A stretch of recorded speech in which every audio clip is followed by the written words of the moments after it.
we have Dr. Shashi Tharoor in the house. That's enough cause to applaud.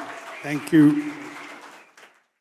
See, I mean, the only politician, I think, who gets whistled at. What is this? And I can't even do any martial arts moves. We'll ask Aishwarya to help you. Oh, Yeah? she already has. We've had a wonderful little lesson right there. Yeah, I think we're going to have a little duet between you and Aishwarya at the end. He's already injured in one foot. You can probably do. Listen, I'm handicapped. I've got an air cast on my right foot. Yeah, Anyway. but really, Dr. Tharoor, what is going on in the world right now? I think as someone who served 29 years at the United Nations, no one better than you to tell us. Yeah, well, I mean, I think Complete disorder. it certainly is a new world disorder, Yeah. to borrow the title of one of my books. But it's also, frankly, a situation where I think Prabhu was just telling me in his panel this morning, no one could agree on what was going on and where it would come out. And I think that's broadly understandable. One of the things that liberal arts equips you to do is to try and understand these phenomena that are not so easily decipherable.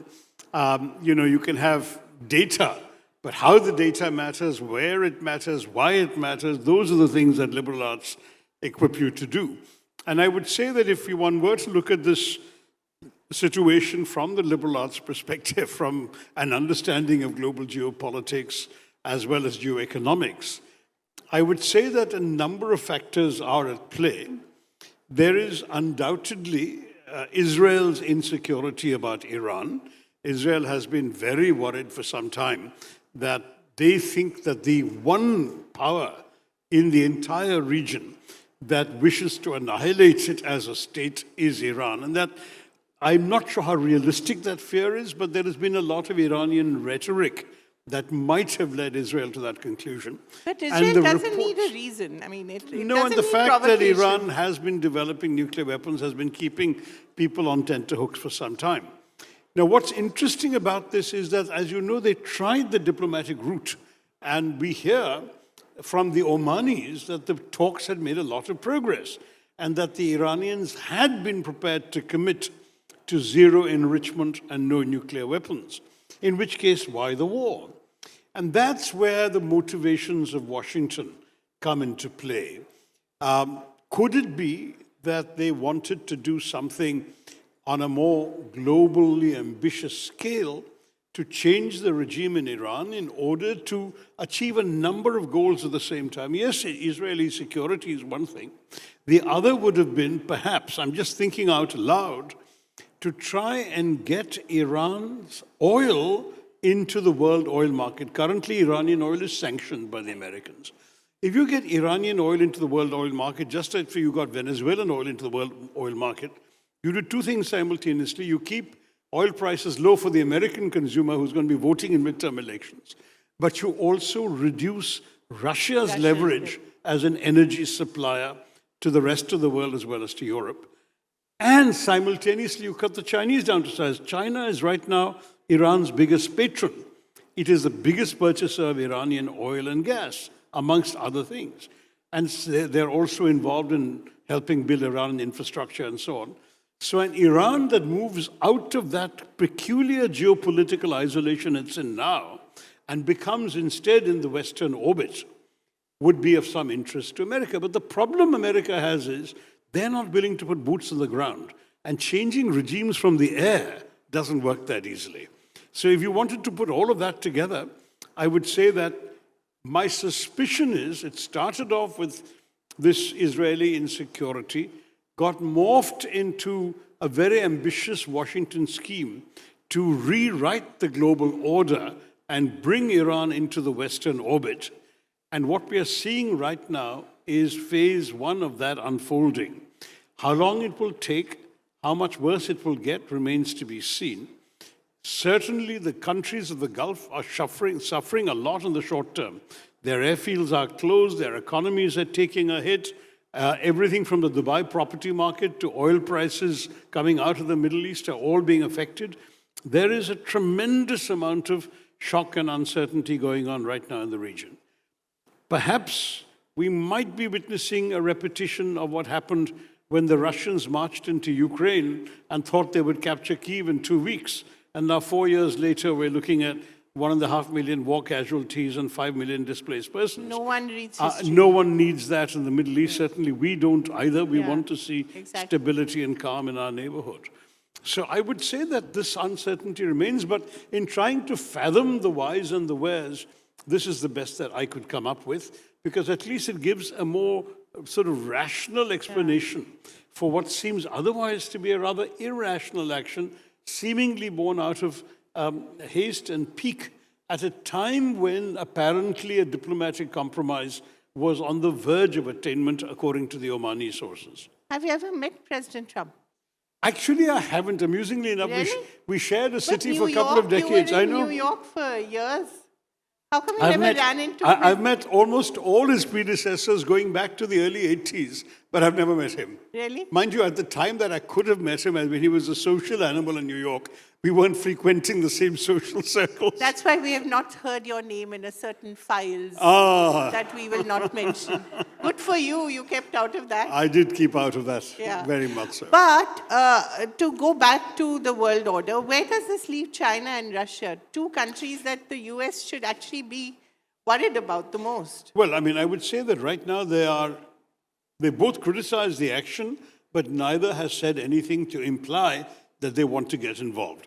And as long as they don't get involved, the prospect that people were expressing fears of World War III breaking out won't happen, because World War III requires much more than Iran on one side and America on the other. It would have to require more and more countries mobilizing on both sides, and currently that's not happening. It's just two countries in the West, US and Israel, and one country, Iran.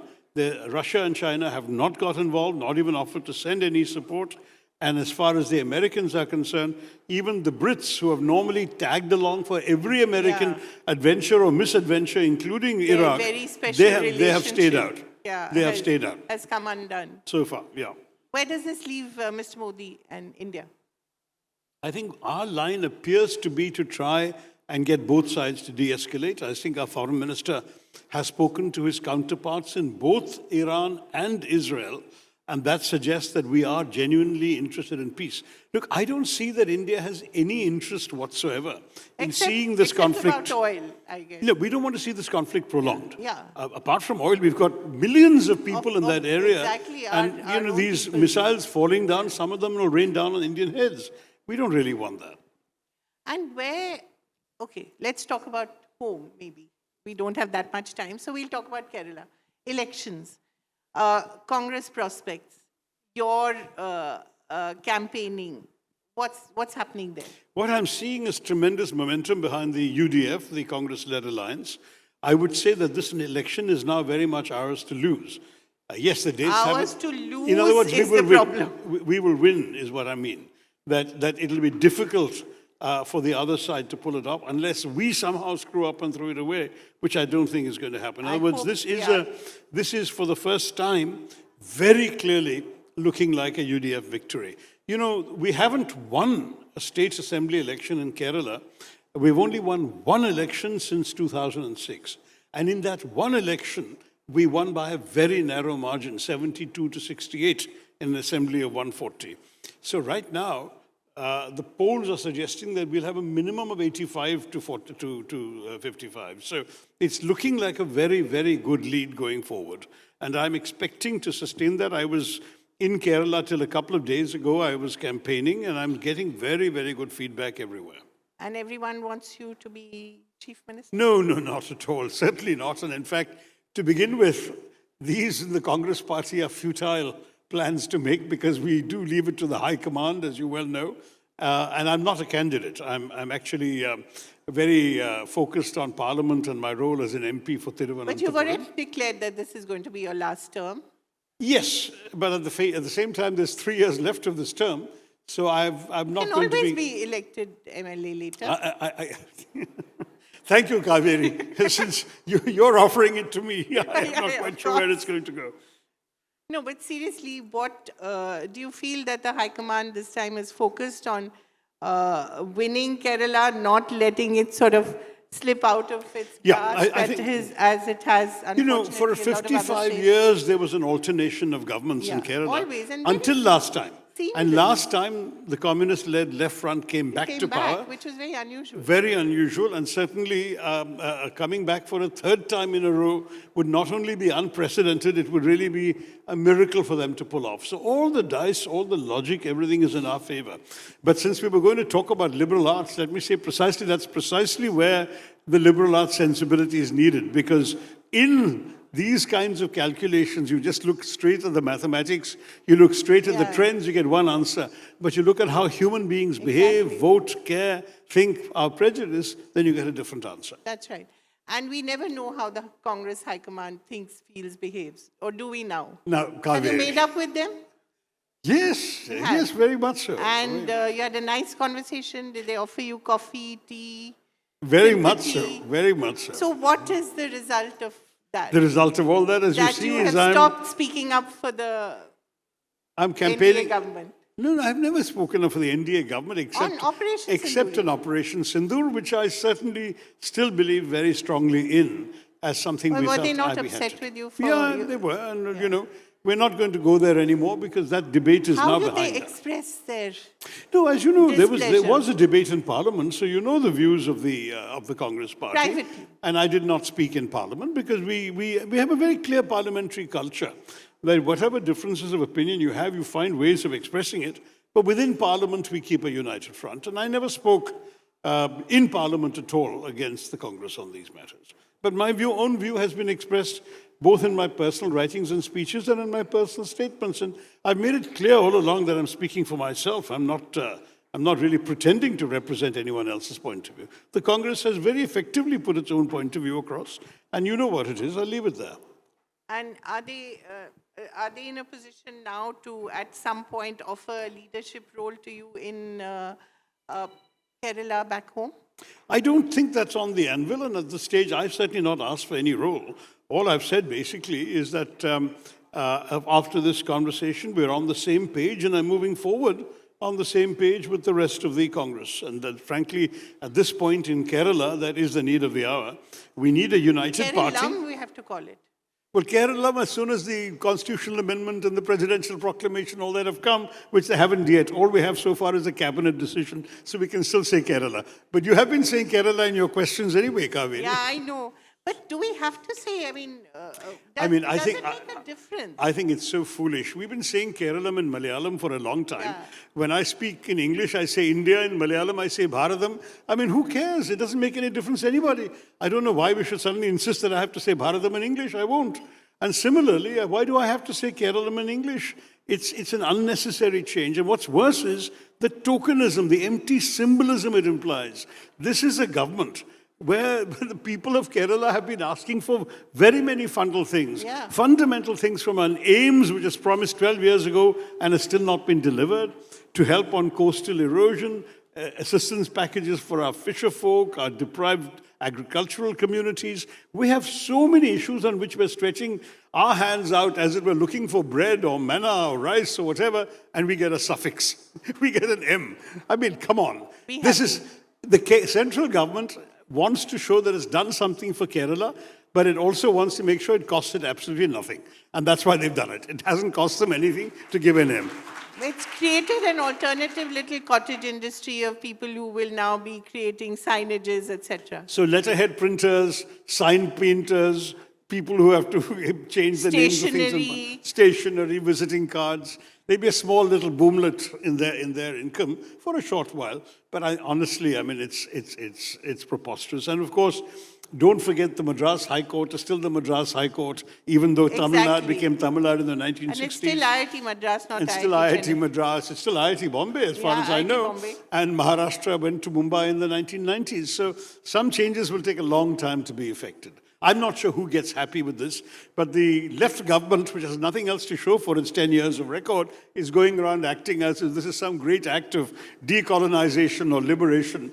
And the BJP is very happily complicit in this misadventure. I don't see anything but cynicism all around in this exercise. But do you actually feel that the left government has nothing to show for what it's been doing? What about the idea of exterminating or, eliminating extreme poverty, which they've been talking about?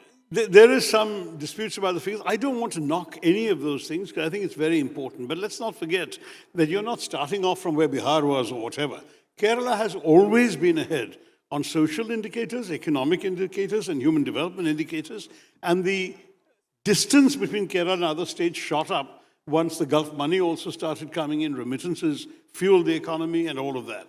There is also a social component. COVID, for example, was not solely a triumph of the government.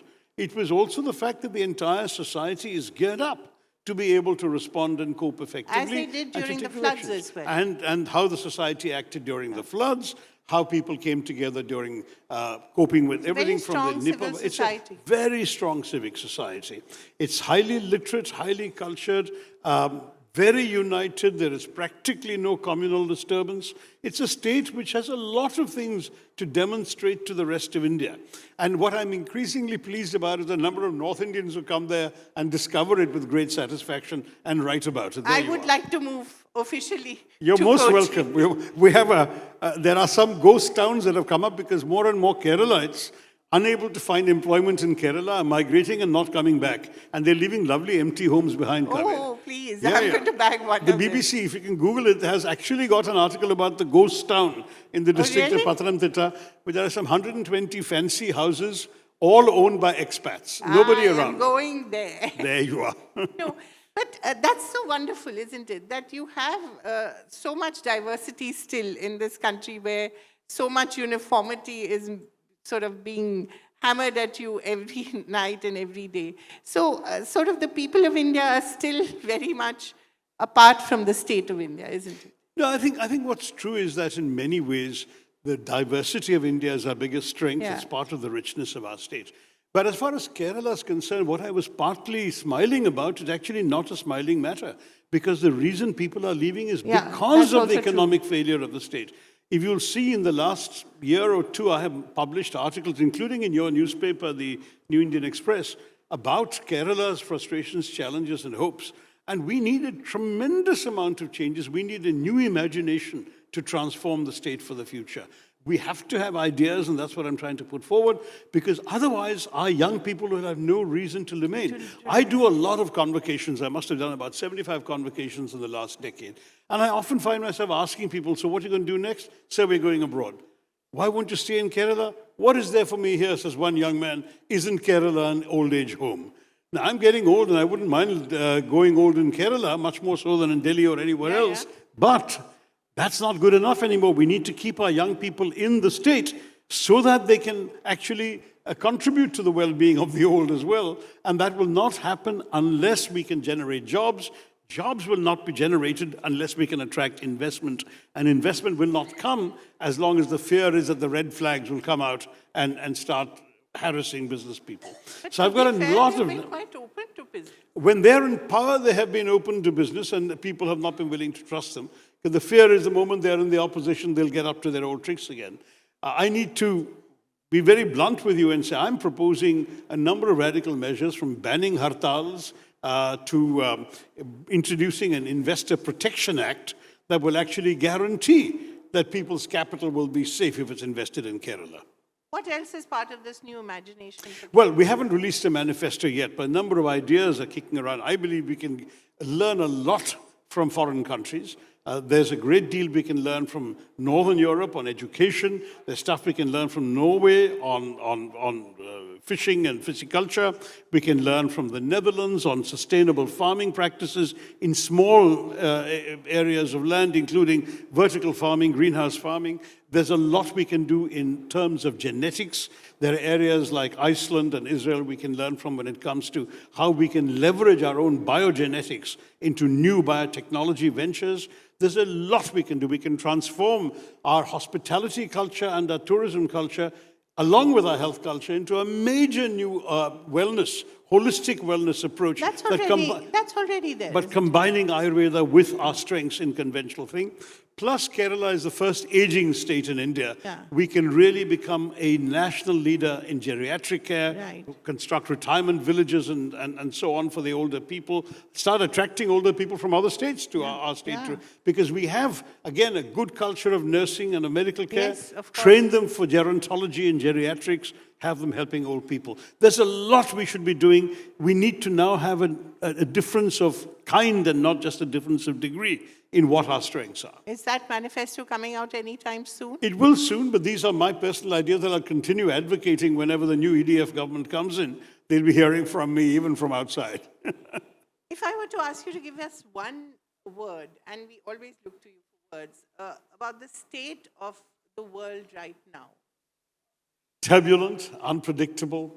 Those are words even I can come up with. But that's true. Those are the right words to come up with. Something interesting. That's very interesting. It's true also. It's an accurate reflection. Because honestly, what is the word you want? Incertitude, I can offer that to you. That's very nice. What does it mean? Incertitude means uncertainty. Uncertainty, okay. And there is a lot of uncertainty about. Look, let's face it. The moment, since our official topic has long since been cast to the wayside, this is all, it was supposed to be about liberal arts. The whole idea of liberal arts is that Dr. Tharoor is an example of what a good liberal arts education can get you. So Clever girl. That is self-evident. It is a self-evident truth. Clever girl. So, I ran into the Vice Chancellor of JNU on the flight. I don't know if she's here. And I told her I was going to be defending liberal arts this afternoon. She said she was very happy and she will come and listen. But I can see she backed out. She must have known that you were not going to ask me about liberal arts. No, liberal arts is really why we have someone like you and why it's so important. Because I can't think of any AI that is going to speak as well or as articulate things as well as someone like you would, isn't it? I think you had an AI competition recently with a robot or something. No, I wish that. Who won? Don't give that idea to anybody. That's a very good idea. We should try that next year. Yeah. At the education conclave. No, let me say, to be very honest, that what one comes up with after whatever, sort of nearly 70 years of being around the planet, how many reading years stuff. of education, actually? Well, I don't think I've ever stopped learning. Have you? I mean, I genuinely believe. Actual education? No, actual education I finished in 100 hurries. So I got 3 degrees by the time I was 22. Right. You got your PhD by the time you were 22. 22, yeah. Guys. So, and I've collected a few honorary ones thereafter as well. But apart from that, the fact is that I genuinely actually have kept my eyes and ears open. And I often tell young people, Did you see him doing that Swifty pose? You've got to do it today. Which one? The Fate of Ophelia. No. He actually did this. Go to Instagram. That's enough. Once is enough. I'm not going to do your Aishwarya's dance for you. Google him and see him doing the Fate of Ophelia dance. It's amazing. I mean, even Taylor Swift would be very impressed. No, I'd much rather learn martial arts. I don't know those either. But let me just say that, honestly, what really matters, I think, is, your mind should be like a parachute. Just as you don't want to jump out of a plane with a closed parachute and forget to open it, do not go through life with a closed mind. That might be the most useful advice I can give, because honestly, as long as your mind is open, you learn every day, and there is a lot to learn, including perhaps from AI and so on, because what they're offering is extremely important. But the worry I have for the next generation, the one that's growing up with AI, is where the AI will start substituting for their thought and their thinking. Because if they allow that AI to take over that process for them, we will be a deeply impoverished species. Right now, what we've got going for us is that even if you and I are going to get some information out of AI, we will be applying our trained minds to it and to evaluating it, applying it, using it. And we still know that AI can't replace our sense of ethics, our feelings, our emotions, our experiences. I was talking to a writer who said, how can an AI write like me? An AI hasn't been betrayed by his wife or beaten by his father or whatever. And I thought, oh my gosh, all right, fair enough. He writes with those experiences informing his heart and soul and pen. And AI will never do that. AI will just know how to manipulate words and text and data. And that ultimately is where it is. I think that what you're seeing today in all the emphasis on science education, even in today's newspaper, the New Indian Express, there was somebody suggesting that you should abolish a number of courses in the liberal arts. And my worry with all of that is, you abolish all these courses, fair enough, but all the data that you're going to be generating, how are people going to understand the world in which the data is to be applied and the human beings who've generated that data and who will be affected by the data? That's what liberal arts gives you. There's this amazing experience. I remember I wrote a column about this 20 years ago in in whatever paper I was writing a column in those days, which was Oxford University did a study in 2006, I think it was, or maybe seven, that showed that of all the terrorist incidents in the world in the previous 15 years, 1990 to 2005, they analyzed every single terrorist incident they could find, and they discovered to their horror that 96% of the terrorists involved were engineers. Now, they were not suggesting that all engineers are terrorists, but they were certainly saying that at that point, most terrorists were engineers. And why was that? The only logical conclusion is that when you are trained to think in black and white terms, in binary terms, switch on and off terms, that this works this way, this doesn't work this way, that does that, that's that. You think in terms of certainty, certitudes. Yeah. You think in terms of this is the way the world's going to be. And that kind of mind is susceptible also to the argument that there is only one way of seeing the world, that there is only one right and one wrong, one good and one evil, one true faith and one false faith. Right. All of that. And that's what led people, they say, to extreme steps like terrorism. So you need, through liberal arts, the capacity to understand that there are nuances, there are shades of gray and not just black and white. There are abilities in the part of the world to be able to understand human motivations, including the irrational ones. If you have liberal arts, you are equipped better to see the reality of the world and to work with it. And anyway, liberal arts cannot predict what you're going to write or what you're going to think. That's right. A day from now. I mean, it can tell you what you'll do now, but it can't tell you what you'll do tomorrow. Exactly. Or how you'll write tomorrow. Or whether I'll be around tomorrow. No, you'll be around. We may well see him as Chief Minister of Kerala, right? So a huge round of applause to everyone for Dr. Tharoor from everyone. Thank you so much, always. And we didn't steer away from the topic. We stuck to it. We ended up with it anyway. Thank you, Kali. Thank you. Good talking to you all. Thank you so much. May I kindly call upon Mr. Prabhu Chawla to join us on stage to present a very special token of our appreciation to Dr. Shashi Tharoor. Ladies and gentlemen, a wonderful conversation, of course, as in-depth as possible. I'm going to ask one question. Sir. Yes, sir. You are now always seen on the right side of Modi government. Are you on the right side of your party or not? Very much so. In fact, within the party, I'm seen as being on the right side. You see?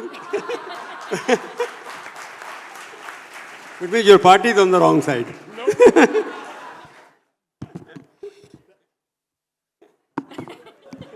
There is not only right and wrong, there's also right and left. That's what I meant.